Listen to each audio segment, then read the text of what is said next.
నీకు ఈశ్వరుడు ఎప్పుడు ఏమిచ్చాడో దానికి తృప్తిపడు. ఆ తృప్తికి కారణం ఉండక్కర్లేదు.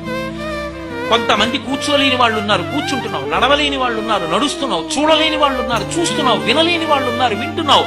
ఈశ్వరుడు నీకు ఇచ్చిన దానికి ప్రతి క్షణం తృప్తితో ఓలలాడిపోవాలి. ఎన్ని మాటలు కృతజ్ఞత చెప్తావు. అది మానేసి ఎప్పుడు ఏదో పోయిందాన్ని తలుచుకుని ఏడవడం కాదు, వచ్చేదాన్ని ఊహించుకుని అలా జరిగితే బాగుండని కనుబొమలు ఎగరేయడం కాదు. ఇప్పుడు ఇక్కడ నీకు ఈశ్వరుడు వర్తమానంలో ఏమిచ్చాడో దానితో తృప్తిగా ఉండడం అలవాటైతే వాణ్ణి మించిన భాగ్యవంతుడు లేడు. ఈ మోటివేషన్ కోట్స్ ఈ రోజే ఆచరణలో పెట్టడానికి ప్రయత్నం చేయండి. విజయం. నీకు ఈశ్వరుడు ఎప్పుడు ఏమిచ్చాడో దానికి తృప్తిపడు. ఆ తృప్తికి కారణం ఉండక్కర్లేదు.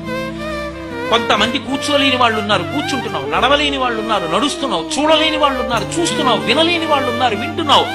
ఈశ్వరుడు నీకు ఇచ్చిన దానికి ప్రతి క్షణం తృప్తితో ఓలలాడిపోవాలి. ఎన్ని మాటలు కృతజ్ఞత చెప్తావు. అది మానేసి ఎప్పుడు ఏదో పోయిందాన్ని తలుచుకుని ఏడవడం కాదు, వచ్చేదాన్ని ఊహించుకుని అలా జరిగితే బాగుండని కనుబొమలు ఎగరేయడం కాదు. ఇప్పుడు ఇక్కడ నీకు ఈశ్వరుడు వర్తమానంలో ఏమిచ్చాడో దానితో తృప్తిగా ఉండడం అలవాటైతే వాణ్ణి మించిన భాగ్యవంతుడు లేడు. ఈ మోటివేషన్ కోట్స్ ఈ రోజే ఆచరణలో పెట్టడానికి ప్రయత్నం చేయండి. విజయం.